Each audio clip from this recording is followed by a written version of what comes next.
especially your journeys in terms of not just necessarily work as a space, but just a bit about your backgrounds and then how you entered the space, things that you've got to this point as well. Because we want to know the people behind the situation. It is a business podcast, but we need to know a little bit about yourself. I'll say that if I start off, I'll just say that my journey's been quite a crazy one, because I actually work with my ex, who's the father of my children. So he started, when John and I finished track and field, we were both looking for something to do, and I was just come out of Gladiators, and John was approached to start a sporting agency, but he had no office background whatsoever. And we were given an opportunity. We were given, I think, probably maybe, I don't know, it was £100,000 to actually make a difference within 2 years.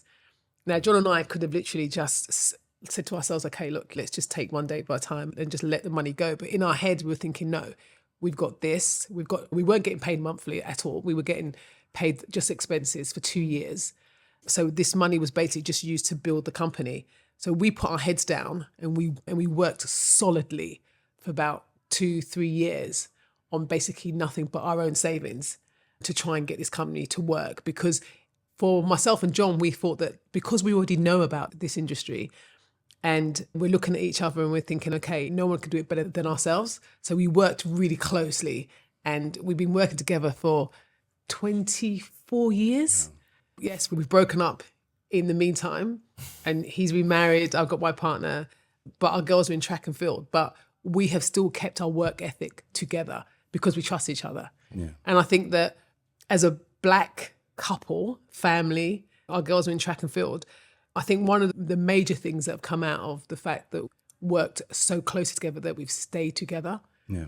And we've produced to show that everybody else, including our girls as well, that you can work together regardless whether there's a split or not a split or whatever. But it did take us a long time to get there.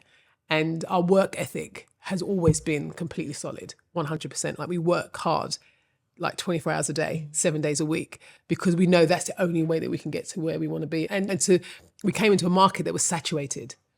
So we had no choice but to make it work. And that's what we did. Amazing. Absolutely amazing. With the ex.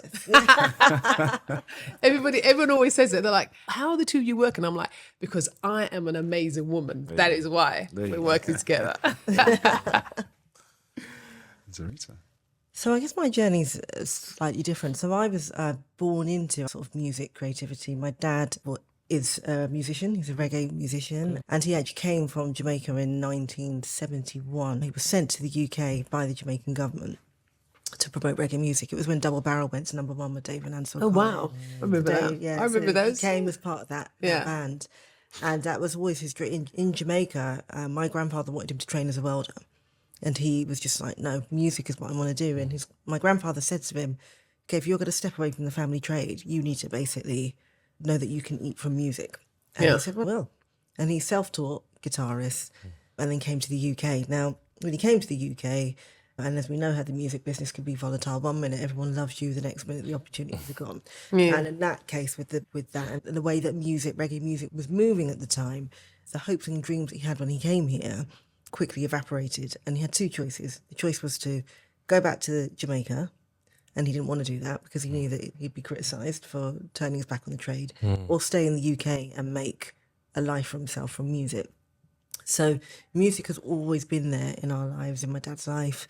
And when I had always known that I wanted to have something to do with the performing arts. So things like I trained as a gymnast, very, very like 6, 7. Yeah. When Fame came on, I always used to get my leotard on. Jump up there. Because I was like, I'm going to be. This is like, me. This is me. That's me. And then one day there was music lessons at school, and someone came in and they were like promoting like the violin and the cello and the viola. And I don't know what it was about the violin, but I just fell in love with it. And I came home to my dad and I said, I want to learn to play the violin, knowing it was going to make him happy because he's a musician. All I'd ever seen him do was play the guitar. I was always in and out of studios. And he said to me, if you're going to do this, you take it serious. I don't want you to pick it up and drop it down. That's what my kids do, pick up things and drop them down. I want you to pick it up, and I want you, if I'm going to invest in this, you're going to do it. And I said, I will. And I did. I played the violin for 10 years. Oh, wow. Beautiful. And I left it because the sector was, and still in a way is, not moved forward with the times. It's still very white, it's still very middle class. but I took it to as far as I wanted to take it to. But during that journey, I did performing arts as well, so I did get to do my fame There you school go. bit. And then I went on, I trained and I did music technology because I wanted to work in sound engineering. But bumps and twists, you learn, you grow, you move, you decide where you want your path to be.